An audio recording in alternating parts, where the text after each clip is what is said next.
인생의 한파를 이겨내게 하여 주시옵소서. 겨울이 지나면 봄이 온다고 말하는 것처럼, 계절의 변화가 있는 것처럼 우리의 한파도 이제는 끝나고 봄을 찾아오게 하여 주시옵소서. 어렵고 힘들었던 시간들을 잊혀지게 할 수 있는 힘은 새로운 희망이 싹틀 때부터 시작되는 줄 믿사오니, 그 어려움의 끝이 보이게 하여 주시고 내일을 향해 나갈 수 있는 우리 성도들 되게 하여 주시옵소서. 모든 과거의 어려움들에 대해서는 잊혀지게 하여 주시고 이겨내게 하여 주시고 회복되게 하여 주시옵소서.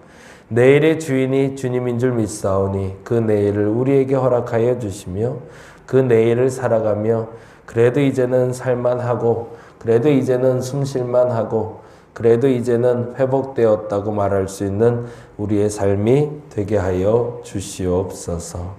감사합니다. 고마우신 예수님 이름으로 기도드렸습니다.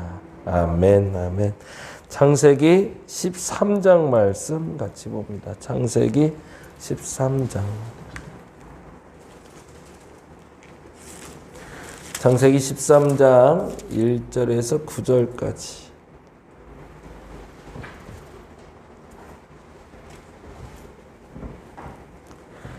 창세기 13장 1절에서 9절. 내일부터 사순절이 시작이 돼요. 요번 부활절이 이제 4월 18일 날이 되는데, 그래서 이제 4월 18일 기점으로 해서 이제 40일을 나눠서 성예수일이라고 그래서 내일부터 시작이 돼서 주일날 사순절 묵상집 나눠드렸고, 우리 남원 식구들한테는 제가 우편으로 좀 보내줬고요. 그래서 내일 도착하면 좋은데 내일까지 못 갈 것 같아요. 제가 좀 미리 보냈어야 되는데, 그리고 우리 수원 식구들도 좀 받아볼 수 있는 분들 받아보고 같이 나눴으면 좋겠습니다. 그래서 온라인에서 오감사 나눌 때 꼭 한 꼭지씩 사순절 묵상 올릴 수 있도록 하면 좋겠는데요. 제가 그건 따로 온라인에 공지 드리도록 하겠습니다. 13장 1절에서 9절 같이 한 목소리로 읽겠습니다. 아브라함이 애굽에서 그와 그의 아내와 모든 소유와 롯과 함께 네겝으로 올라가니 아브라함에게 가축과 은과 금이 풍부하였더라. 그가 네겝에서부터 길을 떠나 베델에 이르러 베델과 아이 사이 곧 전에 장막 쳤던 곳에 이르니 그가 처음으로 제단을 쌓은 곳이라. 그가 거기서 여호와의 이름을 불렀더라.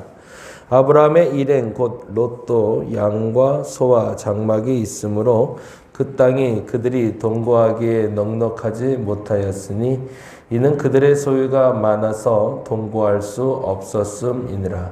그러므로 아브라함의 가축의 목자와 롯의 가축의 목자가 서로 다투고 또 가나안 사람과 브리스 사람도 그 땅에 거주하였는지라. 아브라함이 롯에게 이르되 우리는 한 친족이라. 나나 너나 내 목자나 서로 다투게 하지 말자.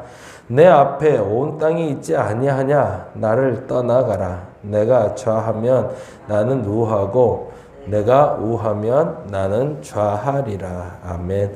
우리가 너무 잘 아는 구절인데요. 다시 한번 점검하면서 같이 한번 보겠습니다.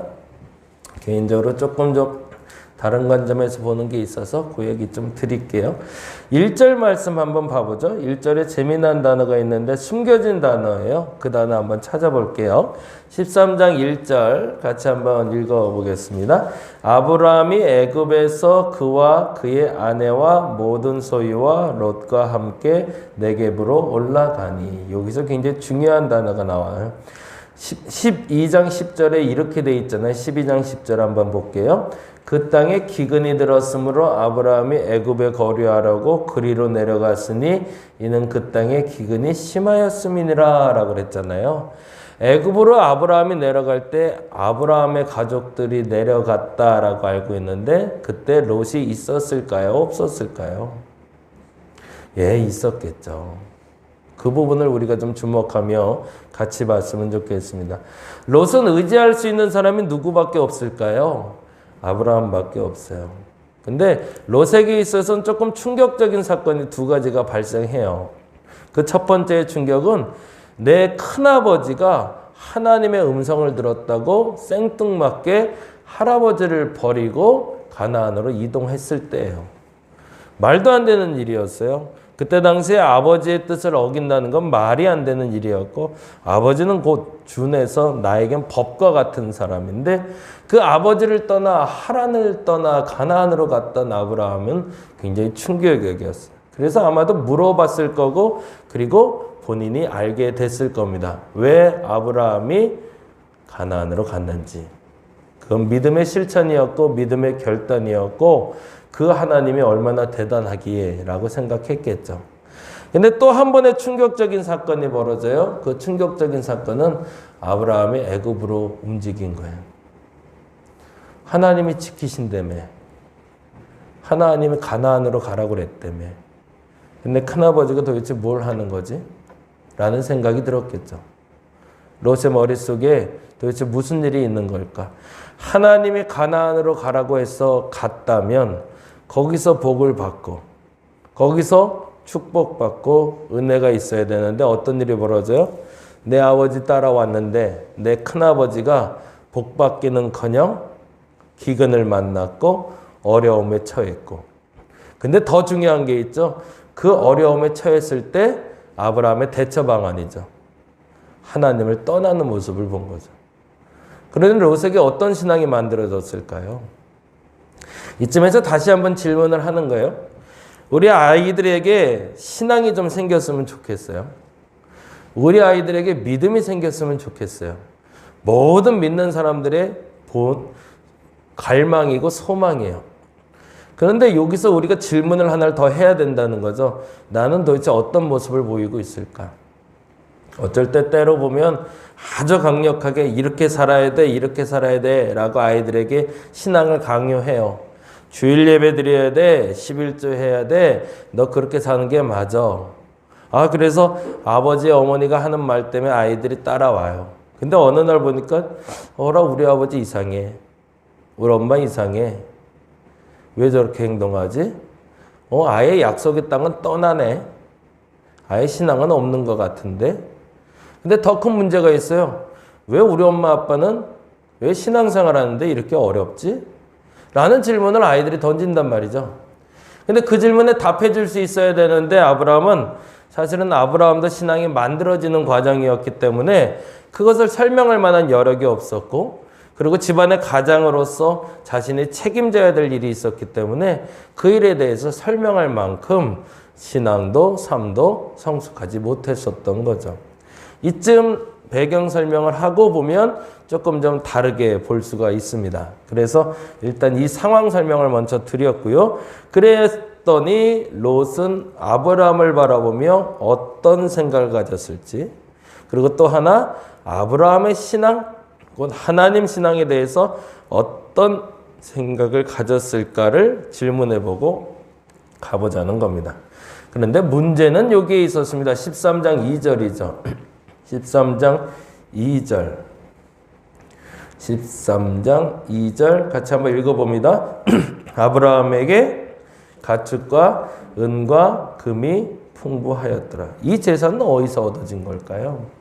기근이었는데, 그래서 기근으로 애굽에 갔는데, 그래서 어려웠고 힘들었다고 얘기했고 하나님 믿어서 복받지 못했던 사람이었는데 이 재산은 어디서 났을까? 16절에 있죠. 12장 16절. 12장 16절 같이 읽어볼까요?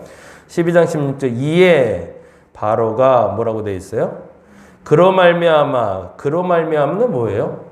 아브라함이 아내를 판 거잖아요. 그 잘못된 행동으로 말미암아 뭐 했대요?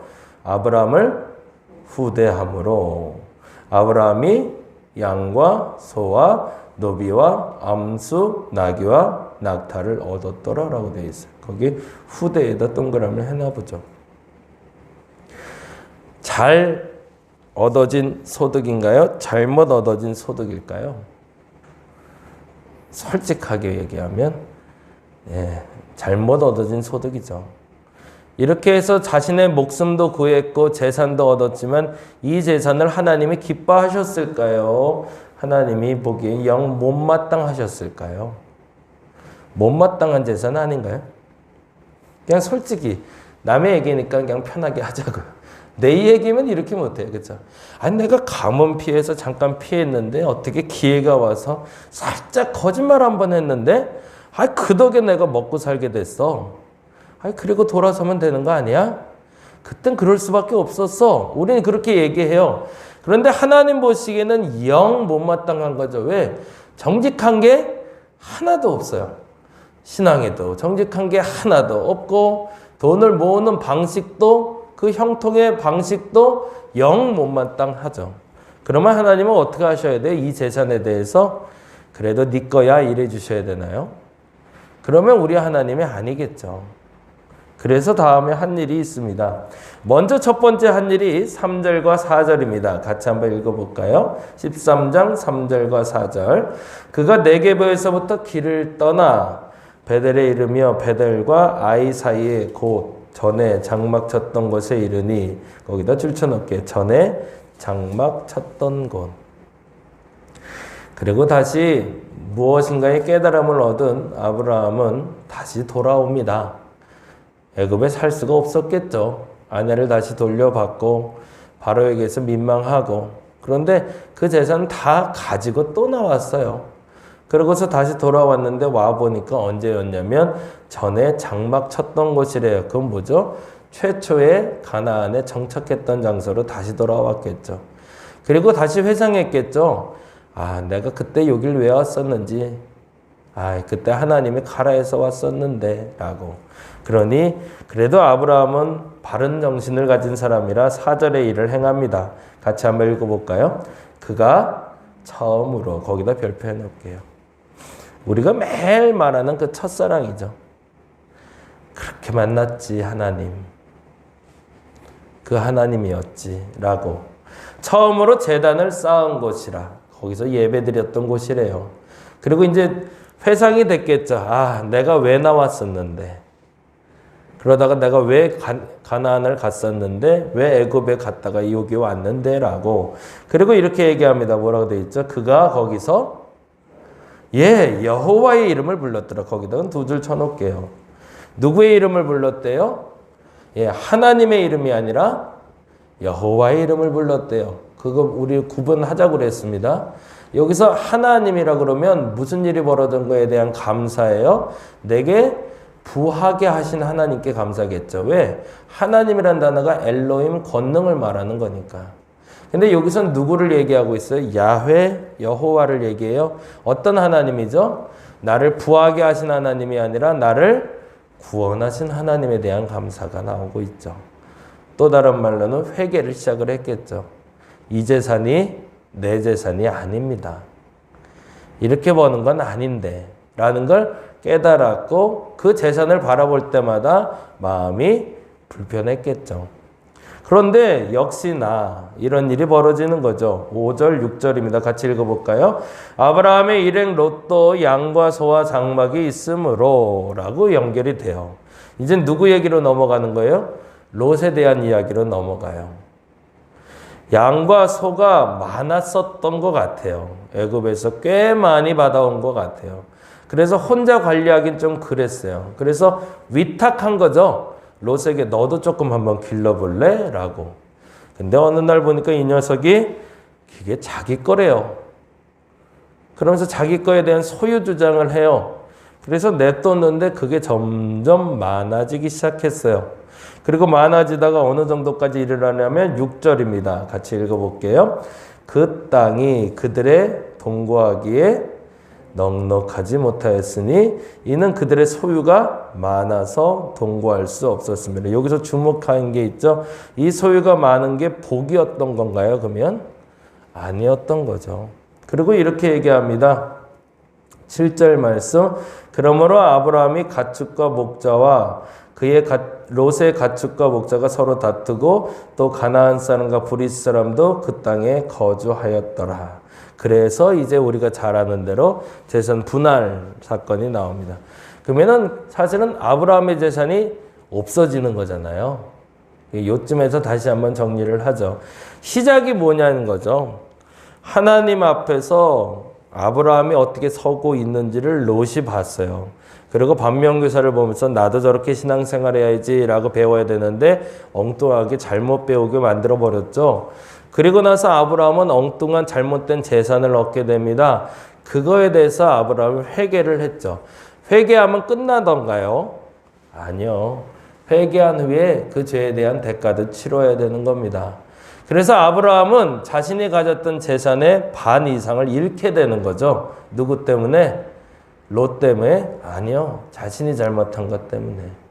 자신이 잘못하던 재산에 대해서 깨닫고 이건 아닌데, 내가 이렇게 잘 사는 건 아닌데, 이렇게 넉넉해진 건 아니지 라고 생각하고 하나님 앞에 나와서 회개했는데 하나님이 너 참 잘했다 라고 하면서 그 소유를 누리게 하시는 게 아니라 너 참 잘했다. 그러니 그 잘못된 재산은 좀 감해져야 되는 게 맞지 않냐? 라고 얘기하셨다는 거죠.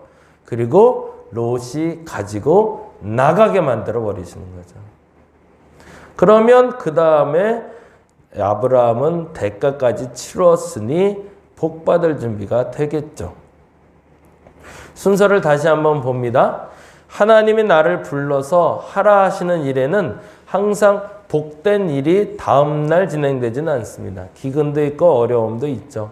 그런데 어떻게 처신하느냐에 따라서 내게 복도 되지만 내 곁에 있는 사람이 보고 배운다는 것 인정하고 나가는 우리 됐으면 좋겠습니다. 그리고 늘 말씀드리지만 회개한다고 끝나는 거 아닙니다. 회개한 후에 대가지불 해야 됩니다. 그 대가지불이 끝나야 죄에 대한 대가는 끝나는 겁니다. 그 믿음 갖고 지금 없어지는 것 너무 염려하지 마시고 그것이 죄에 대한 대가지불이라면 그것이 끝난 후에 다시 채우시는 하나님 믿고 그 채우심에 감사하는 저와 여러분 되시기를 바랍니다. 기도하겠습니다. 잘못에 대한 꼬리표는 계속 따라다닙니다. 그 꼬리표는 그 잘못에 대한 대가를 치를 때 끝나는 겁니다. 치르지도 않는 대가에 결과를 바라서도 안 되고 그럴 수도 없습니다. 인정하게 하여 주옵시고 그리고 아브라함처럼 잘못을 인정하고 대가를 지불하고 온전한 대가를 누리는 우리 되게 하여 주시옵소서. 감사합니다. 고마우신 예수님 이름으로 기도드렸습니다. 다 같이 기도하고 돌아가겠습니다.